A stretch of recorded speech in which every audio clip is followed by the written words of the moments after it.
व्यापक चर्चा होगी, इसलिए आप अपने विषय को जब व्यापक चर्चा हो जब बोलें, और पर्याप्त समय आपको दूंगा, कोई समय की कमी नहीं रहेगी। अभी नियम प्रक्रियाओं से सदन चले, 72 में ही आप ऑब्जेक्शन करें, ये मेरा आग्रह है आपसे। धर्मेंद्र यादव जी, आपको देंगे। धन्यवाद अध्यक्ष जी। पहले सबसे पहले आपका, मैं अपनी पार्टी और अपने नेता आदरणीय अखिलेश जी की ओर से ये जो तीनों ही के तीनों बिल आए हैं, संविधान संशोधन बिल, परसीमन बिल, संघराज्य बिल, तीनों ही बिलों का पुरजोर विरोध करता हूं सभापति जी, और संवैधानिक आधार पर करता हूं। देश के संविधान में हम संसद को पावर इस बात की दी गई है कि संविधान की सुरक्षा करें, सुरक्षा करें, लेकिन सभापति जी आज एक ऐसे बिल आए हैं कि हम लोग संविधान को ही तोड़ना, मरोड़ना, फोड़ना चाह रहे हैं, और इसका हम समाजवादी पार्टी के लोग पुरजोर विरोध करते हैं। सभापति जी, विरोध के आधार हैं सभापति जी, जिस तरह से डिलिमिटेशन को जनगणना से पृथक किया जा रहा है, ये मैं समझता हूं संविधान की भावनाओं के पूरी की तरह से विरोध में है। जिस तरह से महिला बिल के नाम पर महिला बिल की चाशनी, अध्यक्ष जी एक मिनट तो देना पड़ेगा अध्यक्ष जी, नहीं देंगे, दीजिए। ऐसे नहीं, महिला बिल की चाशनी के नाम पर जो हाल कश्मीर का हुआ है, आसाम का हुआ है, वही हाल पूरे देश के करने का जो प्रयास है, हम संपूर्ण विपक्ष की ओर से इसका हम पुरजोर विरोध करेंगे।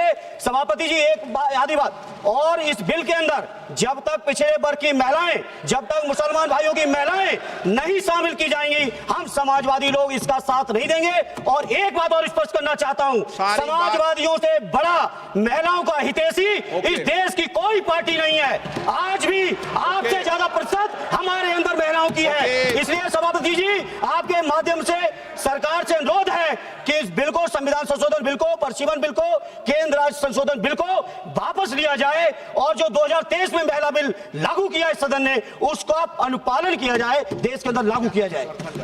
अब सब सीनियर सदस्य हैं, सबको बार बार टोकने का, रोकने का कहेंगे तो अध्यक्ष महोदय हमें रोकते हैं। इसीलिए क्या महिला आरक्षण के खिलाफ हैं क्या आप?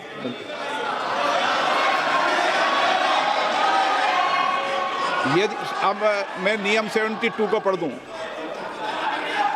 नियम 72 को पढ़ दूं, एक मिनट एनके प्रेमचंद्र जी, नियम 72 क्या कहता है ये पहले सबको स्पष्ट कर दूं। यदि किसी विधेयक को पुनर्स्थापित करने की अनुमति के प्रस्ताव का विरोध किया जाए तो अध्यक्ष द्वारा यदि ठीक समझा जाए और प्रस्ताव का विरोध करने वाले सदस्य प्रस्ताव को पेश करने वाले सदस्य द्वारा संक्षिप्त वक्तव्य दिए जाने की अनुज्ञा देने के बाद बिना अग्रतर वाद विवाद के प्रश्न को रखा जा सकेगा। परंतु जब प्रस्ताव इस आधार पर विरोध किया जाए कि विधेयक ऐसे विधान का, लेजिस्लेटिव कॉम्पिटेंस का, ऐसे विधेयक का विधान का सूत्रपात करता है जो विधायन क्षमता से परे है, तो अध्यक्ष द्वारा उस पर पूर्ण चर्चा की आज्ञा दी जा सकती है। परंतु ये भी है कि अध्यक्ष द्वारा वित्त विधेयक या विनियोग विधेयक को प्रस्तावित करने की अनुमति का प्रस्ताव तुरंत मतदान के लिए रखा जा सकता है। अब आपने रूल 72 में जिन्होंने नोटिस दिया है, आपने रूल 72 में ये टेक्निकल विषय उठाने का मौका दिया जा रहा है। मेरा एक बहुत विनम्रता से एक रिक्वेस्ट है, अभी जैसे हमारा समाजवादी ने कहा कि मुस्लिम महिलाओं का आरक्षण होना चाहिए, ये आज संवैधानिक बात इस तरह का रूल 72 में ना बोले। धर्म के नाम पर यहाँ रिजर्वेशन नहीं हो सकता, संविधान में नहीं है, इस तरह का बात ना करें। आपने नहीं बुलाया सर, महिला विधेयक को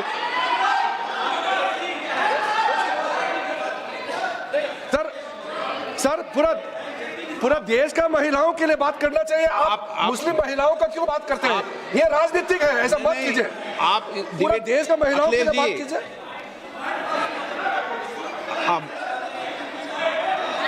अखिलेश जी बोलते हैं, जल्दीबाजी क्यों है आपको जल्दीबाजी क्यों है? महिला विधेयक के पक्ष में हम, आप जनगणना क्यों नहीं करना चाहते? ये अध्यक्ष महोदय, आप सेंसस ये इसलिए नहीं करना चाहते हैं कि जैसे ही जनगणना होगी हम सब लोग जाति गणना मांगेंगे, जाति गणना होगी तो हम आरक्षण मांगेंगे, इसीलिए आप लोग धोखा दे करके आना चाहते हैं। आपको भी पर्याप्त मौका देंगे, सबको पर्याप्त मौका देंगे। माननीय अध्यक्ष जी,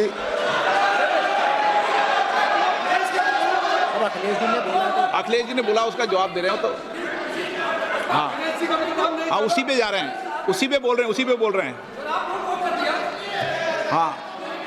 माननीय अध्यक्ष जी, सदन की कार्यवाही को पूरा देश देख रहा है। कुछ स्टेटमेंट ऐसे किए गए जो जनता में चिंता पैदा कर सकते हैं। अखिलेश जी ने कहा जनगणना क्यों नहीं हो रही है। मैं पूरे सदन के माध्यम से देश की जनता को बताना चाहता हूं, जनगणना का काम शुरू हो चुका है, जारी। 2, उन्होंने कहा कि हम जाति जनगणना का मांग करेंगे। मान्यवर, मैं आपके माध्यम से सदन को बताना चाहता हूं कि सरकार ने जाति की जनगणना करने का निर्णय ले चुकी है और आप बैठिए बता दो। अरे बैठिए भाई, बैठिए। और जाति के साथ ही ये जनगणना हो रही है। माननीय सदस्य धर्मेंद्र यादव जी कह रहे हैं कि कॉलम नहीं है। उनको मालूम पड़ना चाहिए कि अभी घरों की गिनती हो रही है और घरों की कोई जाति नहीं होती है। समाजवादी पार्टी का चले तो घरों की भी जाति तय कर ले। मान्यवर, जब व्यक्तियों की जनगणना होगी, नागरिकों की जनगणना होगी, तब उसमें जाति का कॉलम रखा है। ये मेरा विभाग है। मैं सदन को आश्वस्त करना चाहता हूं कि ये जनगणना जाति जनगणना के साथ ही होने वाली है।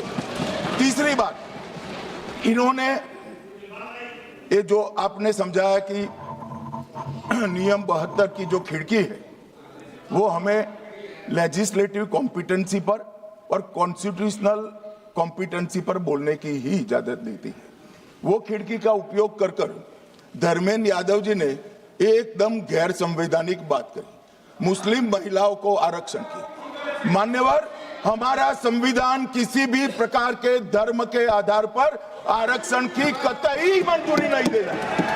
और मैं फिर से संकल्प सरकार का बताता हूं कि धर्म के आधार पर मुस्लिमों को किसी भी प्रकार का आरक्षण गैर संवैधानिक है, इसका सवाल ही पैदा नहीं होता है।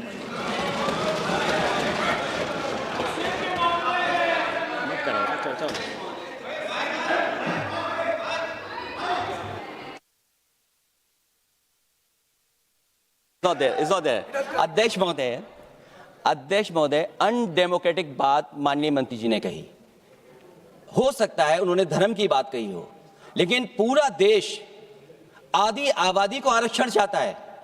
अध्यक्ष महोदय, मैं माननीय मंत्री से जानना चाहता हूं क्या मुस्लिम महिला आदि आबादी में नहीं आती नहीं होनी है ना, देंगे।